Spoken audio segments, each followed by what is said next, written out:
The distress beacon flickered weakly against the vast darkness of space, its signal barely strong enough to reach the sensors of the passing galactic research vessel.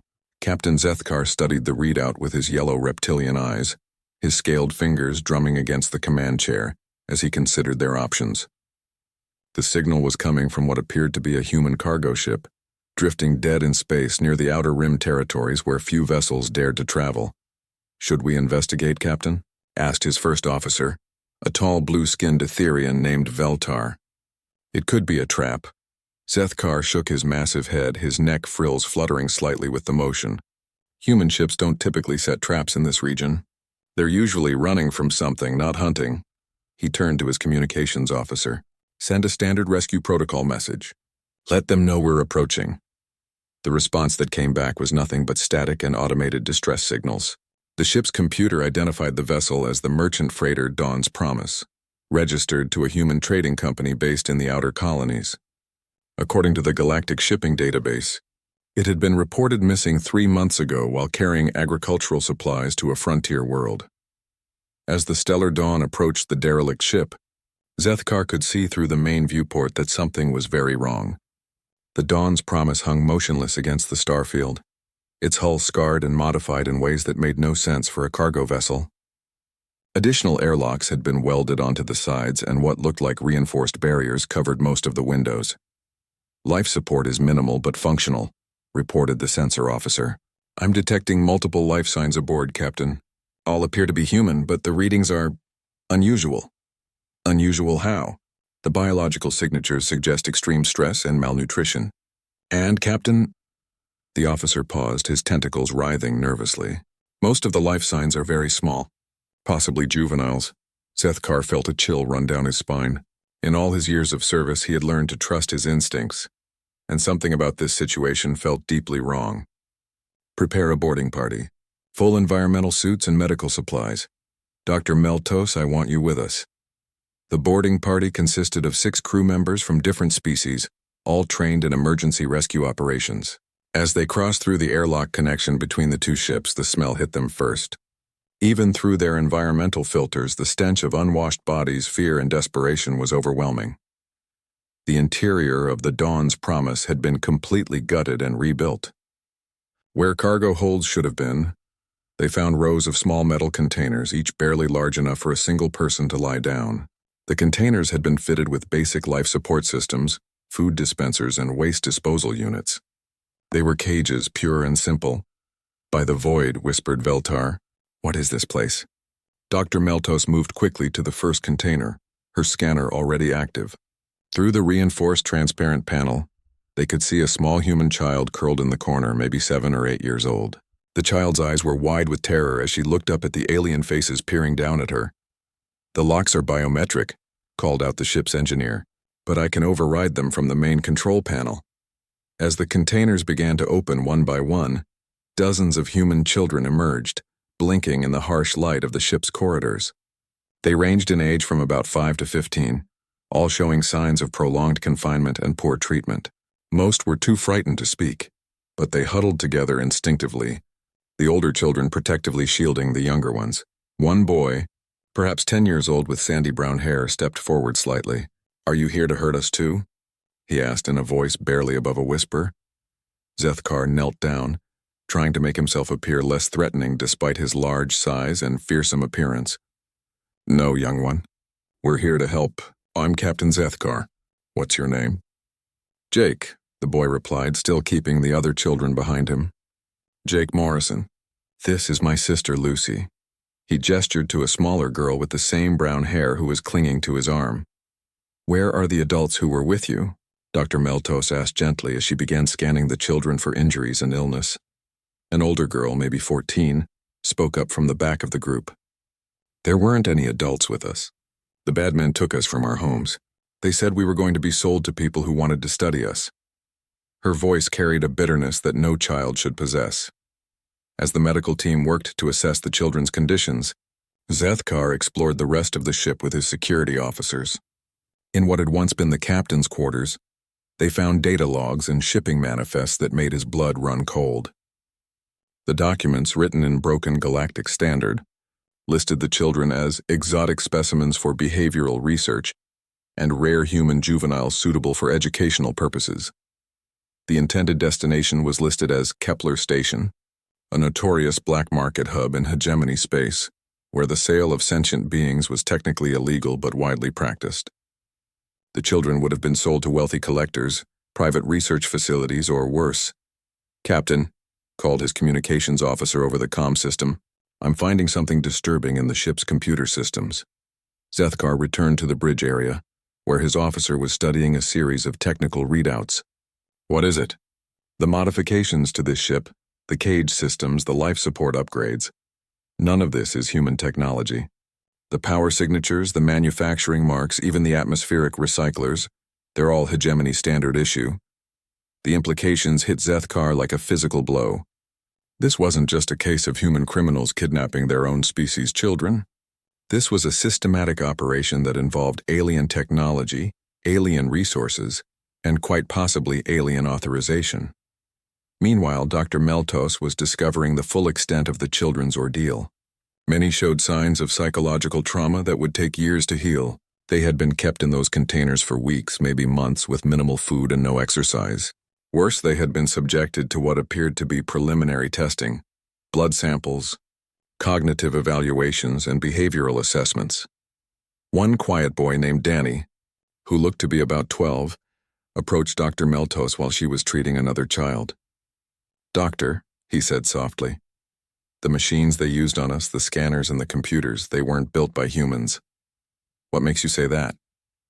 she asked, kneeling down to his eye level.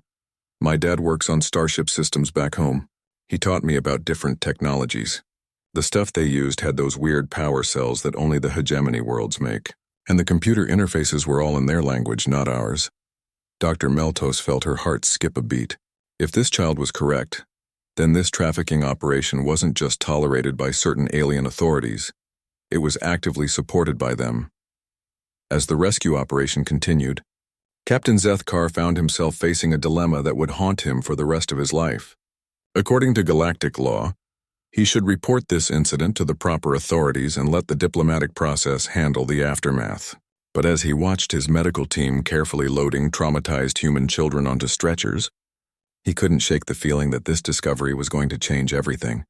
The youngest child, a little girl who couldn't have been more than 5 years old, reached out and grabbed his scaled hand as he walked past her medical bed. "Thank you for finding us," she whispered, her small human fingers barely able to wrap around one of his claws. In that moment, Captain Zethkar realized that he had just uncovered something that would shake the foundations of galactic civilization. These weren't just stolen children. They were the catalyst for something much larger and more dangerous than he could possibly imagine. The news traveled fast through the galactic communication networks, faster than Captain Zethkar had expected or wanted. Within hours of his initial report to the Galactic Council, the story of the rescued human children was being broadcast across dozens of worlds and space stations. What he had hoped would be handled quietly through diplomatic channels had become the most talked about incident in recent galactic history. Commander Alex Rivera was 3 days out from establishing humanity's newest colony when the message reached his ship. He stood in the communications center of the New Horizon, reading the report for the 3rd time, his hands shaking slightly as the full meaning of the words sank in. 47 human children, some as young as 5 years old, had been found locked in cages aboard a modified cargo ship, destined for sale in alien black markets. "Commander," his navigation officer called out nervously, "what are your orders? The colony site is only 6 hours away." Rivera looked up from the data pad, his face hard as stone. "Change course. We're going home, sir." "But the colonists, the equipment, the supplies we're carrying—" "I said change course," Rivera repeated, his voice carrying an edge that made the entire bridge crew step back. "Send a message to Earth. Tell them the New Horizon is returning to human space immediately. Tell them why." Similar scenes were playing out across the galaxy as human ships, stations, and colonies received the news. Captain Sarah Miller of the cargo hauler, Freedom's Dream, abandoned her delivery route to an Etherian trade world and turned back toward Earth. The human research team on Scientific Station Kepler 7 packed their equipment and requested immediate transport home. Even the diplomatic mission to the Vorthak homeworld quietly canceled their meetings and departed without explanation. On Earth, President Nicole Hayes sat in the emergency session of the Human Colonial Authority, surrounded by military leaders, diplomats, and colonial administrators. The room was so quiet that the soft hum of the air recyclers seemed deafening. She had just finished reading the full report aloud, including the technical analysis that suggested alien involvement in the trafficking operation. General Peter Brooks, a veteran of 3 frontier wars, stood slowly from his chair at the end of the table. His weathered face was pale and his usually steady hands were clenched into fists. "Ladies and gentlemen," he said in a voice that carried the weight of decades of military service, "we are no longer at peace." The statement hung in the air like a physical presence. Secretary of State Janet Morrison, no relation to the rescued children but coincidentally sharing their surname, leaned forward in her chair. "General, we don't know yet who was directly responsible. This could be isolated criminal activity." Brooks turned to face her, his eyes blazing with a fury that few in the room had ever seen from the normally composed military leader. "Janet, they used hegemony technology to build those cages. Hegemony power cells, hegemony computers, hegemony atmospheric systems. You don't get that equipment without government approval. Someone in their leadership knew about this." Dr. Helen Carter, the head of Human Colonial Medical Services, spoke up from her position near the viewing screen. "I've been in contact with the alien medical officer treating our children. The psychological damage is extensive. These kids were subjected to preliminary testing, behavioral analysis, cognitive evaluation. They were being prepared for sale like laboratory animals." The president closed the report file and looked around the table at the assembled leaders. "What are you all telling me? That we should assume the worst about our alien allies? I'm telling you that 47 human children were put in cages and nearly sold to the highest bidder," Brooks replied. "And the technology used to cage them came from governments we've been trusting to help protect human interests in this galaxy." Meanwhile, aboard the Stellar Dawn, young Danny Chen had approached Dr. Meltos with more disturbing information. The 12-year-old boy had been studying the technical specifications of their prison ship during his recovery, his natural curiosity about technology helping him cope with the trauma of his experience. "Dr. Meltos," Danny said quietly as she checked his vital signs, "I've been thinking about those machines the bad men used on us." "What about them, Danny?" "The scanners they used to test our blood, the computers that recorded our responses to different situations, even the food dispensers in our cages. They all had the same manufacturing stamps. My dad taught me to read technical specifications because he wanted me to follow in his footsteps as an engineer." Danny paused, his young face serious beyond his years. "Everything was made on hegemony worlds, but not by small companies or independent manufacturers. The serial numbers indicate production by major government contractors." Dr. Meltos felt her 2 hearts skip a beat. "Are you absolutely certain about this, Danny?" "Yes, ma'am. The power conversion units alone cost more than most small ships. You don't buy equipment like that unless you're planning a major operation, and you don't get approval to buy it unless someone important is backing your project." The implications of Danny's observations spread through the alien crew like wildfire. Captain Zethkar found himself facing a reality he had hoped to avoid. This wasn't just a criminal enterprise that had gotten out of hand. This was a systematic operation that had alien government support, or at least alien government knowledge and approval. Back on Earth, the reaction was swift and decisive. President Hayes authorized the immediate recall of all human diplomatic missions from alien worlds. The human ambassador to the Galactic Council was instructed to return home for consultations. Human trade missions were canceled, joint research projects were suspended, and shared defense initiatives were put on hold. But the most telling sign of humanity's changing attitude came from the frontier worlds themselves. On New Texas, colonist Ben Parker watched as human engineering teams began systematically dismantling the quantum communication relays that connected their world to the galactic network. When his Etherian neighbor Quonal asked why they were cutting off communication with the outside galaxy, Parker's response was simple and chilling. "We're done talking, Quonal. For 300 years, we've been part of this galactic community. We've shared our technology, our culture, our knowledge.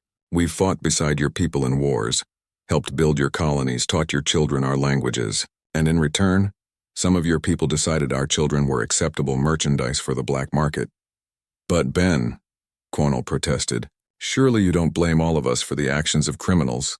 Parker stopped what he was doing and looked directly at his alien friend. Those criminals used your government's technology, Quonnell. They had access to equipment that costs more than most ships.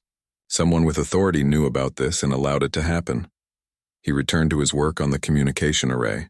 We protected your children when your own people failed them. We ran child protection services on dozens of alien worlds. But when our children needed protection, where were you? The question hung between them like a wall of ice. Quonnell had no answer because deep down he knew that Parker was right. The galactic community had failed to protect human children, and now humanity was withdrawing from that community entirely. In the medical facility where the rescued children were recovering, Counselor Maria Santos worked with Jake Morrison to help him process his traumatic experience. The 10-year-old boy had become a natural leader among the rescued children, helping the younger ones cope with their fear and confusion. Miss Santos, Jake said during one of their sessions, why didn't the good aliens stop the bad ones before this happened to us? Maria paused, struggling to find an answer that would make sense to a child. Sometimes, Jake, even good people make mistakes or don't pay attention to problems until it's too late. But they're supposed to be smarter than us, aren't they? That's what the bad men told us. They said aliens were more advanced and more intelligent than humans. Jake's young face was filled with confusion and hurt. If they're so smart, why couldn't they figure out that stealing kids was wrong? The question cut Maria to the core because she realized that Jake had identified the fundamental issue that was now driving humanity's response. It wasn't just about the crime itself. It was about the betrayal of trust by species that claimed to be more civilized and advanced than humanity, yet had somehow allowed or even facilitated the trafficking of human children. As reports continued to pour in from across human space, one thing became clear to alien observers. Humanity wasn't just angry about the rescue of 47 children. They were awakening to the realization that their place in the galactic community had been based on a lie, and they were beginning to respond accordingly. 3 weeks after the rescue of the 47 children, the first signs of economic collapse began to appear across the galaxy. Human trade routes had carried nearly 30% of all interstellar commerce, and their sudden absence was creating shortages and supply chain failures that no one had anticipated. Entire alien civilizations that had grown dependent on human agricultural products, manufactured goods, and technical services found themselves scrambling to fill gaps they hadn't even known existed. Ambassador Thai Leth of the Cretal species stood before the emergency session of the Galactic Council, her feathered crest flattened against her skull in distress. The avian diplomat had spent decades building relationships with human representatives, and now she found herself trying to explain to her fellow council members why those relationships were crumbling so rapidly. Honored colleagues, she began, her voice carrying the musical tones that made her species such effective diplomats. We must address the human situation before it becomes irreversible. Their withdrawal from galactic commerce is already causing economic instability across 17 star systems. Council Speaker Vexta, a massive insectoid whose species had dominated galactic politics for centuries, clicked his mandibles dismissively. The humans are overreacting to an isolated criminal incident. Once they calm down and realize how much they need our markets and our protection, they will return to normal diplomatic relations. Thyleth's head turned sharply toward the speaker, her large eyes flashing with anger. Isolated incident? Speaker Vexta, the preliminary investigation has revealed that the trafficking operation used government-grade hegemony technology and had been operating for at least 2 years. This was not the work of simple criminals. Before Vexta could respond, the Council's communication system activated, displaying the image of a human woman in a crisp military uniform. The assembled aliens recognized her immediately as Admiral Kate Sullivan, a diplomat who had helped negotiate the Treaty of Proxima that had brought humanity into the galactic community 300 years earlier. Honored members of the Galactic Council, Admiral Sullivan said, her voice calm and measured in a way that somehow carried more menace than any shouted threat ever could. I bring greetings from the Human Colonial Authority and a message that I hope you will consider carefully. The council chamber fell completely silent. Even Speaker Vexta's constant clicking stopped as every alien representative focused on the human admiral's words. The children you allowed to be caged were under the protection of humanity. Sullivan continued, her eyes steady and unwavering as she looked directly into the camera. For 3 centuries, we have protected your children when your own systems failed them. We operated child protection services on 47 different alien worlds. We sheltered refugee children from your wars. We fed hungry alien children when their own governments couldn't provide for them. She paused, letting the weight of those words sink in before continuing. You failed to protect ours. There will be consequences. The transmission ended abruptly, leaving the council chamber in stunned silence. Thyleth looked around at her fellow representatives and saw fear in their eyes for the first time in her long diplomatic career. This wasn't the reasonable, compromising humanity they had grown accustomed to dealing with. This was something else entirely. On the frontier world of New Texas, colonist Ben Parker was supervising the dismantling of the last quantum communication relay when his Etherian neighbor Quonal approached him one final time. The blue-skinned alien looked exhausted and defeated, his normally bright eyes dim with worry. Ben, please, Quonal pleaded. You've been my friend for 15 years. My children grew up playing with your children. Don't let the actions of criminals destroy everything we've built together. Parker set down his tools and looked at his neighbor with genuine sadness. Quonal, I want you to understand something. Those weren't just any criminals. The equipment they used to cage our kids, the ships they used to transport them, even the food dispensers they used to keep them barely alive. All of it came from your government contractors. But I had nothing to do with that, Quonal protested. No, you didn't, Parker agreed. But your government did.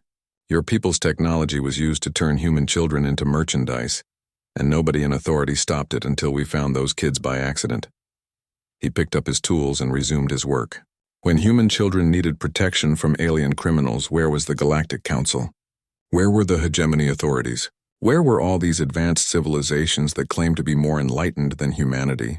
Quonal had no answer because he knew that Parker was right. The galactic community had failed in the most fundamental way possible, and now humanity was making sure that such a failure could never happen again. In the human medical facility where the rescued children continued their recovery, Counselor Maria Santos was conducting a group session with some of the older children. 14-year-old Ashley Brooks, who had emerged as one of the more articulate survivors, was sharing her thoughts about their experience. The worst part wasn't even the cages, Ashley said, her voice steady despite the tears in her eyes.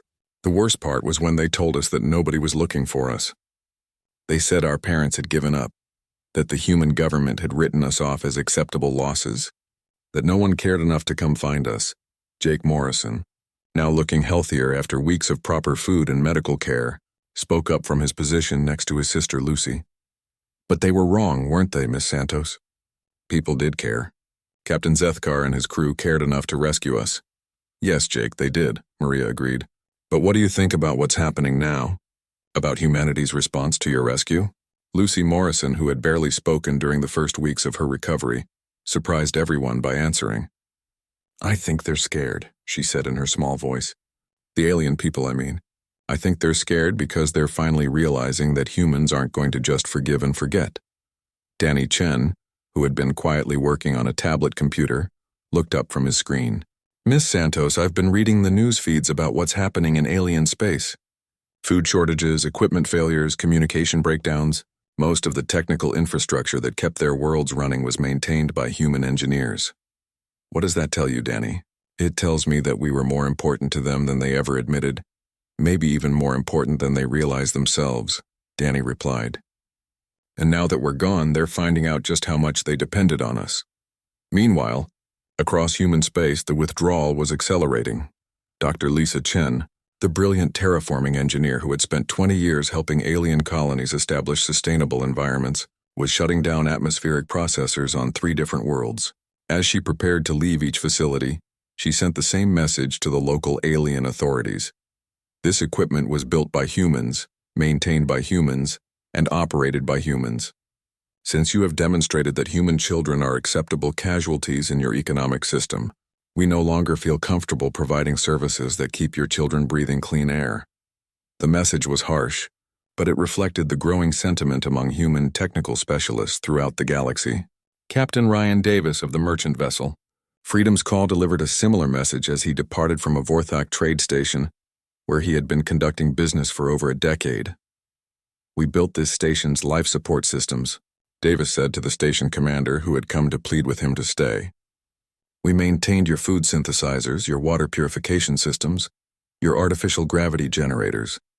We taught your children our languages and our sciences, shared our art and our music with your people. But you couldn't protect our children from being sold like livestock in your black markets." The station commander, a reptilian Vorthak named Kethmore who had considered Davis a friend, tried one last appeal. "Captain, please be reasonable. The criminals responsible will be punished. Surely that's enough." Davis paused at the airlock door and turned back to face his former business partner. "Kethmore, those criminals had access to military-grade technology that cost more than most planets' annual budgets. They didn't steal that equipment, and they didn't buy it from some back-alley dealer. Someone with real authority gave them access to it." He stepped through the airlock and added, "Find another species to trust."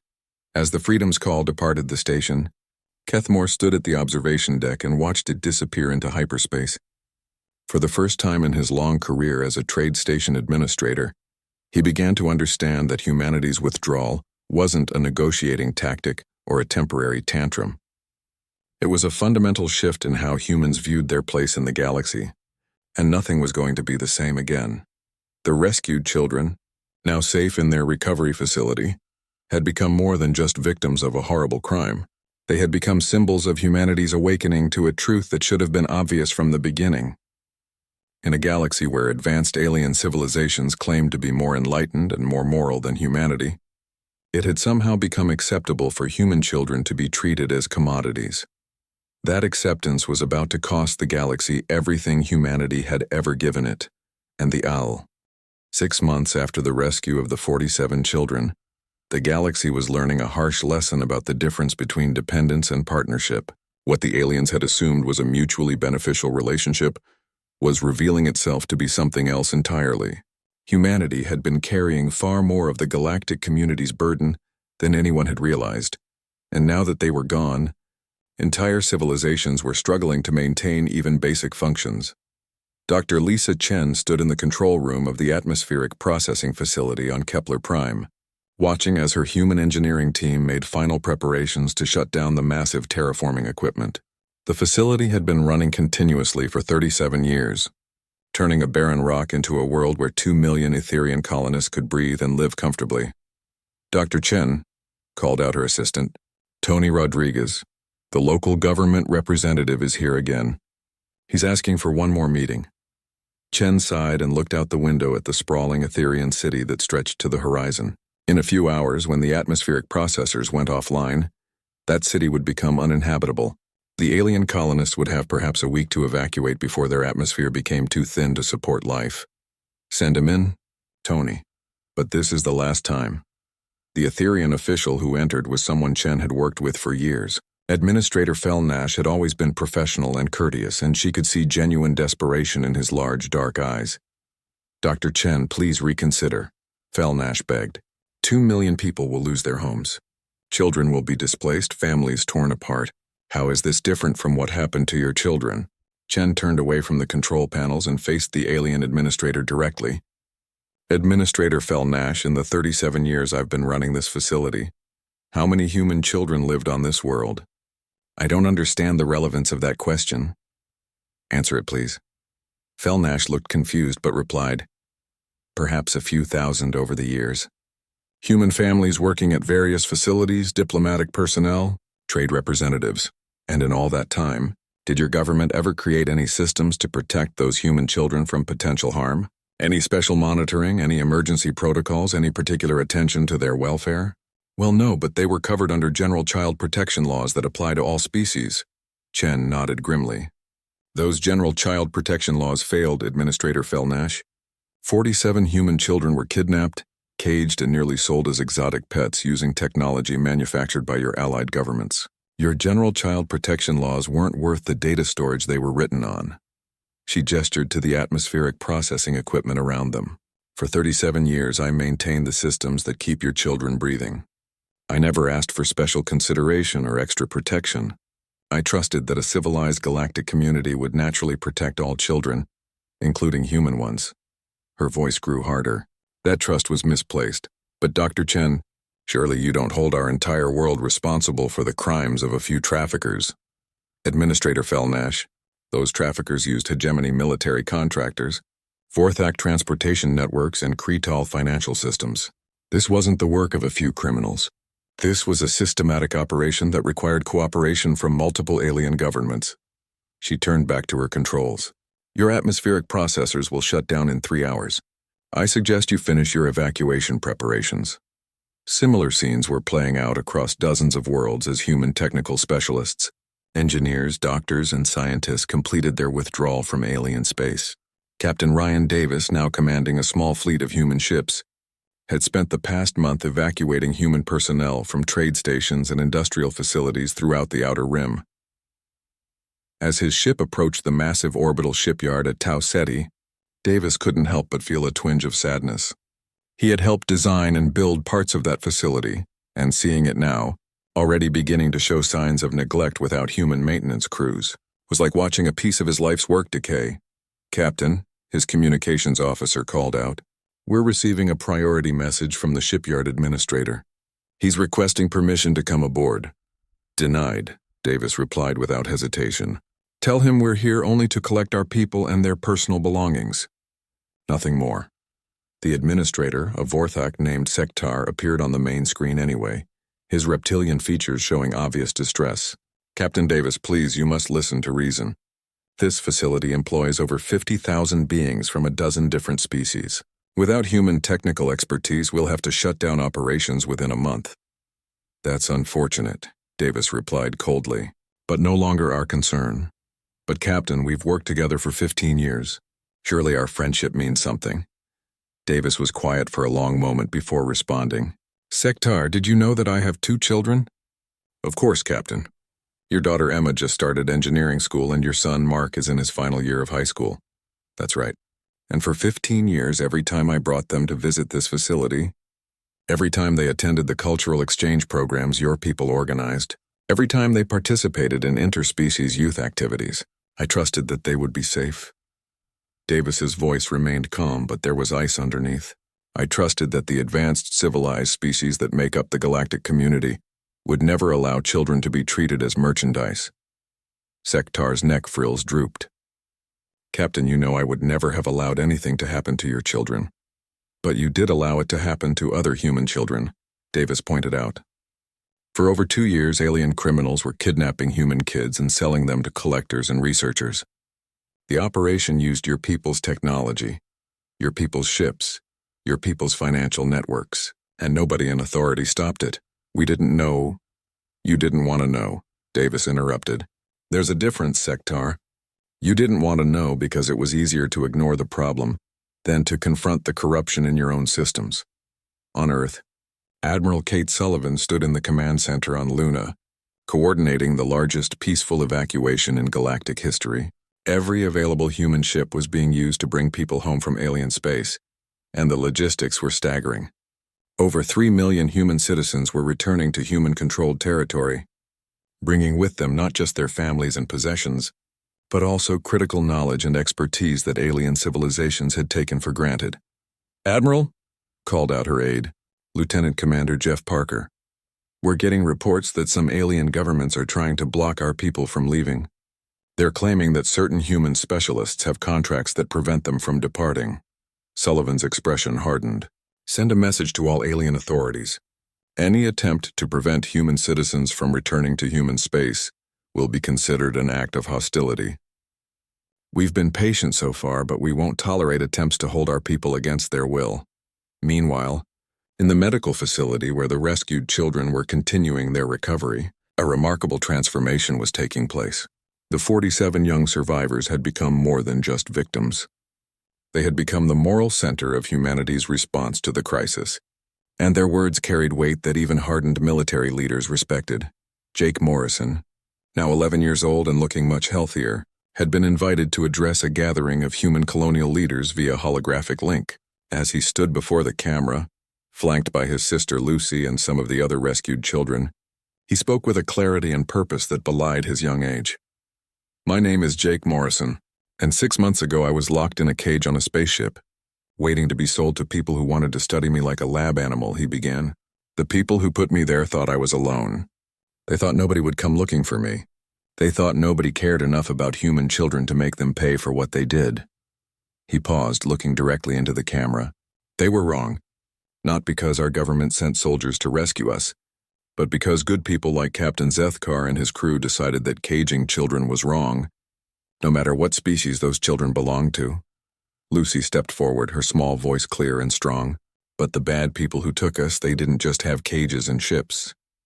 They had computers and scanners and all kinds of expensive equipment that came from alien governments. That means someone important knew what they were doing and decided it was okay." Danny Chen, now 13 and having grown several inches during his recovery, added his own perspective. "We learned something important while we were prisoners.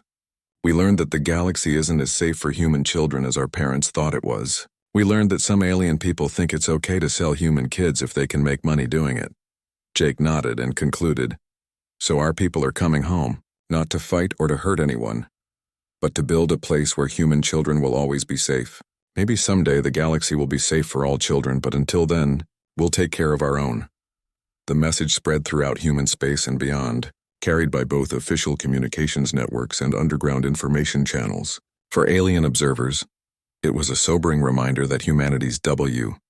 1 year after Captain Zethkar rescued 47 human children from their cages, the galaxy had become a very different place.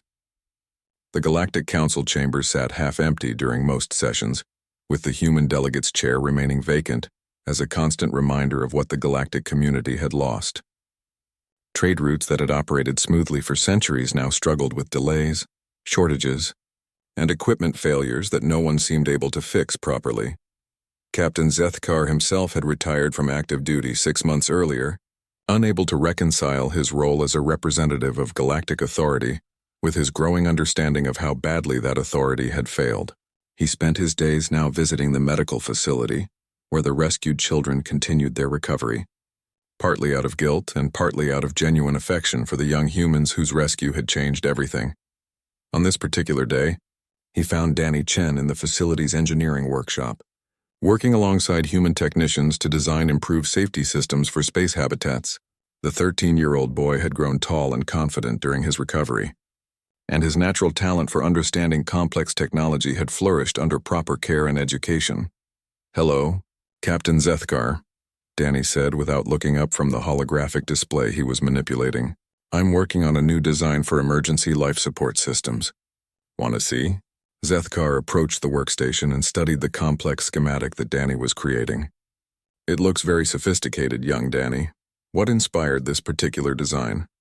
Danny's hands paused over the controls, and he looked up at the reptilian officer with eyes that seemed much older than his 13 years. "I keep thinking about those containers they kept us in. How the life support systems were designed to keep us barely alive but not comfortable, not healthy, just alive enough to be sold." He turned back to the display and highlighted several components. "So I'm designing systems that do the opposite. Systems that prioritize the comfort and health of children first, adults second, and efficiency last. Because I figure if you're going to build something to protect people, you should build it like you actually care about the people inside." The simple wisdom of the statement hit Zethkar like a physical blow. This child, who had survived horrors that would traumatize most adults, was still thinking about how to protect other children. Meanwhile, the adults who claimed to run galactic civilization had somehow convinced themselves that some children were acceptable casualties in their economic systems. "Danny," Zethkar said carefully, "did you know that before we found you, humans ran the child protection services on 47 different alien worlds?" Danny nodded matter-of-factly. "I read about that in the historical records. Humans were responsible for keeping alien kids safe when their own governments couldn't or wouldn't do it." He looked directly at the captain. "Makes you wonder who's keeping human kids safe now that we've all gone home, doesn't it?" The question hung in the air between them, and Zethkar realized that this child understood something that most galactic leaders still refused to acknowledge. Humanity hadn't just withdrawn their trade and their technology. They had withdrawn their moral authority, their willingness to take responsibility for problems that weren't technically their own. and their assumption that other species shared their commitment to protecting the innocent. Meanwhile, at the edge of human space, a small diplomatic vessel approached the massive defensive platform that had been designated Guardian's Watch. Ambassador Thyleth of the Kretal species sat in the ship's main cabin, reviewing her notes one final time before what she knew would be the most important meeting of her long diplomatic career. The message she carried was simple, but desperate.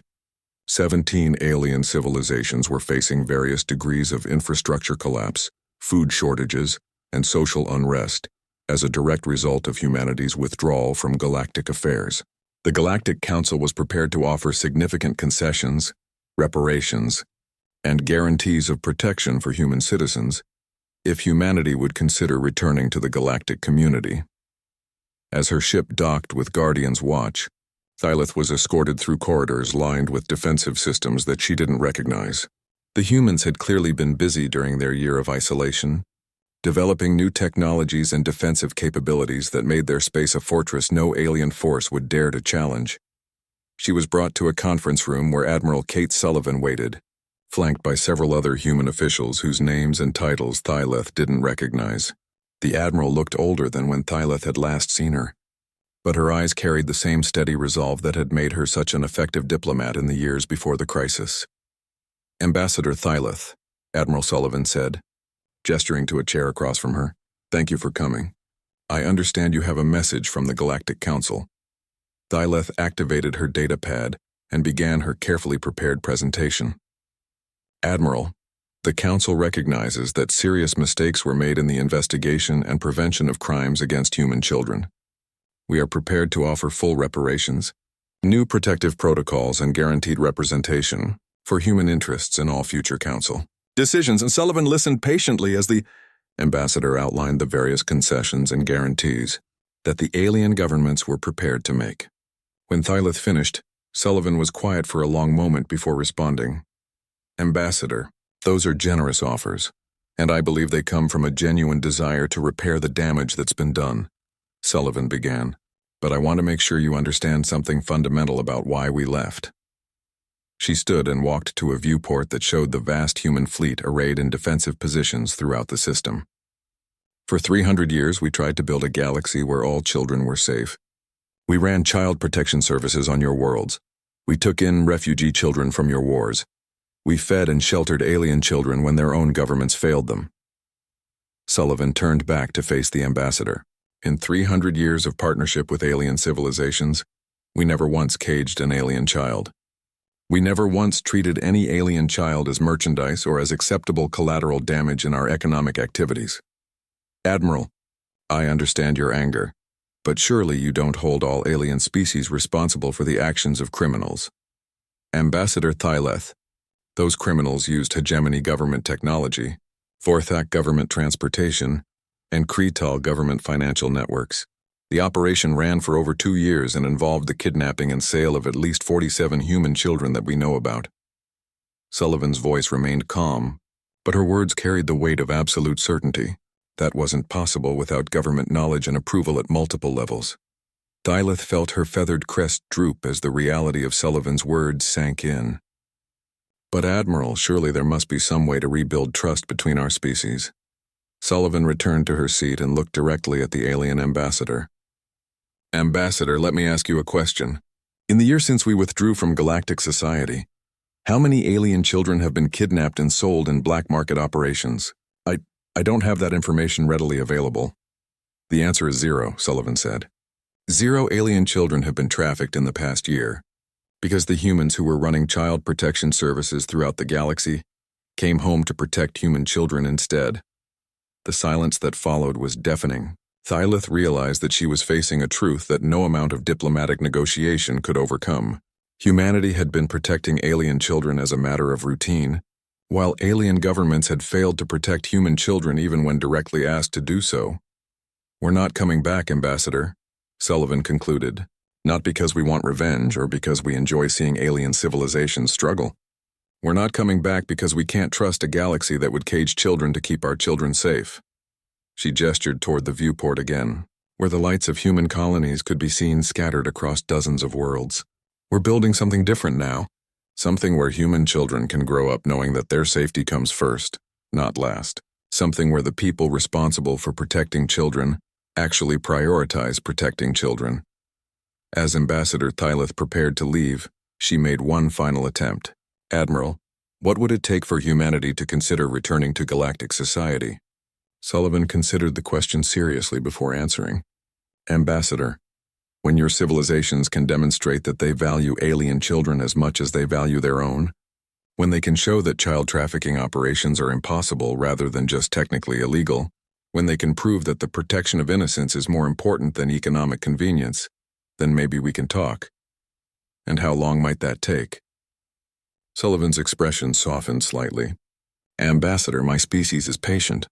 We're willing to wait as long as it takes for the galaxy to become a place where all children are truly safe. Maybe that will happen in our lifetime, maybe it won't. But we won't gamble with our children's lives on maybe." As Thyleth's ship departed Guardian's Watch, she carried with her the understanding that humanity's withdrawal wasn't a negotiating position or a temporary punishment. It was a permanent restructuring of galactic civilization, with humans on one side building a Soki,